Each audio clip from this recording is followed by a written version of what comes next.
انسانی تاریخ میں ایسے بہت سارے لوگ گزرے ہیں جنہوں نے اپنے آپ کو سچا ثابت کرنے کے لیے اپنی جان تک قربان کر دی، لیکن کہا جاتا ہے کہ انسان کی قدر اس کے مرنے کے بعد ہی ہوتی ہے۔ بہرحال یہی کچھ دنیا کے عظیم فلاسفر کے ساتھ ہوا۔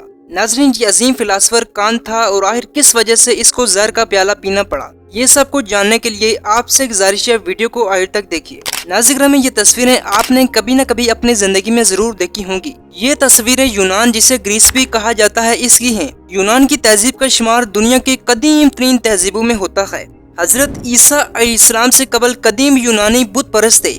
دراصل وہ لوگ اپنے بادشاہ یا دیگر چیزوں کے بت بنا کر ان کی عبادت کیا کرتے تھے اور ان بتوں سے بڑی بڑی امیدیں رکھتے کہ یہ ہمارے ہر کام کرتے ہیں۔ لیکن حضرت عیسیٰ علیہ السلام کی پیدائش سے تقریباً 470 سال قبل یونان کے شہر ایتھنز میں سقراط نامی شخص پیدا ہوا۔ سقراط ایک غریب گھرانے سے تھا جس کے والد ایک سنگ تراش تھے، یعنی پتھروں کو تراش کر مختلف چیزوں خصوصاً مورتیاں بنایا کرتے تھے، جبکہ اس کی والدہ ایک دایا تھی۔ ناظرین، میں سقراط کی تاریخ بہت پرانی ہے، جس کی وجہ سے اس کی تفصیلی زندگی کے بارے میں بتانا، آیا وہ خود کیا کام کرتا تھا، یہ تھوڑا مشکل ہے۔ لیکن مشہور فلاسفر افلاطون، جسے پلیٹو بھی کہا جاتا ہے، اس کے مطابق سقراط ایک مجسمہ ساز تھا۔ ناظرین، جیسے جیسے انسان بڑا ہوتا ہے تو اسے اپنی روزی کی فکر ہو جاتی ہے، لیکن سقراط کو اتنی کبھی فکر معاش لاحق نہ ہوئی۔ سمپلی آپ کہہ سکتے ہیں کہ سقراط بچپن ہی سے ایک درویش قسم کا بندہ تھا، جسے صرف اس دنیا پر غور و فکر میں لگاؤ تھا۔ بچپن ہی سے اسے فلسفہ یعنی فلاسفی میں لگاؤ تھا۔ یہاں ہم کیوں آئے، کیسے آئے اور زندگی کے متعلق بے شمار سوالات اس کے ذہن میں گھوم رہے تھے۔ شروع میں تو اس کا فلسفہ فزکس میں تھا، جو کچھ عرصے کے بعد مانی پڑ گیا، لیکن اس کے بعد اس کا زیادہ تر رجحان اخلاقیات کی طرف ہو گیا اور اس کے ذہن میں یہ سوال آنے لگے کہ آخر زندگی بسر کرنے کے لیے وہ کون سی روشنی ہے جسے انسانوں کے لیے سب سے متحسن قرار دیا جا سکتا ہے۔ بہرحال کافی کچھ اس پر غور و فکر کرنے میں اس کا کافی وقت گزر گیا،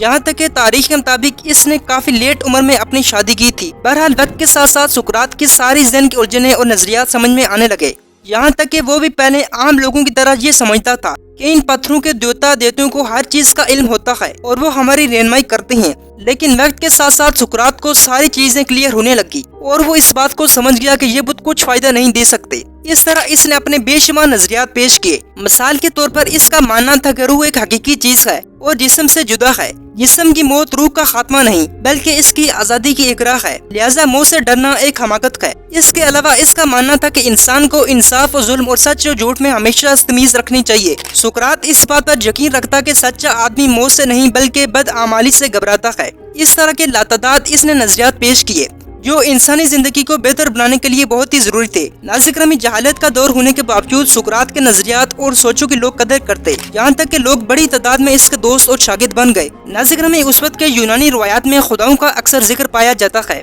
اور بتایا جاتا ہے کہ کیسے دیوتا طاقت کے نشے میں ایک دوسرے سے لڑائیاں کرتے آئے ہیں، یہاں تک کہ سقراط نے بھی اپنے وطن کی خاطر کئی لڑائیوں میں حصہ لیا۔ بہرحال اس وقت خداؤں یا دیوتاؤں کی عزت اور محبت کرنا ترقی کے لیے نہایت ہی ضروری سمجھا جاتا تھا، یہاں تک کہ تاریخ کے مطابق یہ بھی بتایا جاتا ہے کہ سقراط کی ماں بچپن میں اسے دیوتاؤں کی کہانیاں سنایا کرتی تھی اور سقراط اس سے اکثر سوال کرتا کہ آخر دیوتا مہربان ہیں، وہ آپس میں لڑائیاں کیوں کرتے ہیں؟ لیکن سقراط کے ان سوالوں کا جواب اسے کبھی نہ مل سکا۔ لیکن جب سقراط بڑا ہوا تو بہت ہی جلد سقراط نے اس قسم کے سوالات عام لوگوں سے بھی کرنا شروع کر دیے۔ اس کے بعد سقراط کو خداؤں کا منکر مانا جانے لگا، یہاں تک کہ بعض ایتھینینز جو کہ خداؤں یا دیوتاؤں پر خود سے زیادہ یقین رکھتے تھے، وہ سقراط کے سخت خلاف ہو گئے۔ لیکن اس کے باوجود بھی لوگ مختلف محفلوں میں اس کا فلسفہ سننے کے لیے جاتے تھے۔ بہرحال کہا جاتا ہے کہ ایک دن سقراط اپنے والد کے ساتھ ایک کام میں مصروف تھا کہ اس دور میں شہر کا سیاستدان پکشس کے ساتھ تشریف لے آیا۔ تاریخ کے مطابق اس شخص کا نام اینکڑاگورس بتایا گیا ہے، جو کہ کافی سالوں سے آسمان میں موجود ستاروں کا مشاہدہ کر رہا تھا اور اس کا خیال تھا کہ آسمان میں موجود چاند اور ستارے صرف اور صرف پتھر تھے، جبکہ لوگ غلط طریقے سے انہیں خدا یا دیوتا مانتے تھے۔ اس کے مطابق چاند کی روشنی بھی اپنی نہیں ہے، لیکن جب ایتھینینز کو اس کے خیالات کا پتہ چلا تو وہاں کے لوگ اس کے خلاف ہو گئے۔ اس کے بعد سقراط کو ایک عقلمند آدمی سمجھتے ہوئے مندر کے پجاری نے اس سے اینکڑاگورس کے تخیلات کے بارے میں اپنی رائے دینے کا کہا۔ پہلے بتوں کا پجاری یہ سمجھتا تھا کہ سقراط اینکڑاگورس کے نظریات کی مخالفت کرے گا، لیکن سقراط نے اس کی سوچ کے برعکس کہا کہ چونکہ میرے پاس اسے غلط یا صحیح کہنے کے لیے کوئی دلیل نہیں ہے تو میں ابھی کسی نتیجے پر نہیں پہنچا۔ سقراط کا یہ جواب سنتے ہی بتوں کا پجاری شدید غصے میں آ گیا اور کہا، کیا ہمارے بزرگ جھوٹے تھے؟ کیا ہمارے دیوتا جھوٹے ہیں؟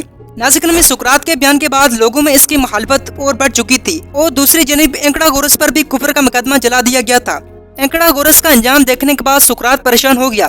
تاریخ کے مطابق اس دور میں سقراط کا ایک شاگرد کمانڈر ایلس ایک لڑائی میں ہار گیا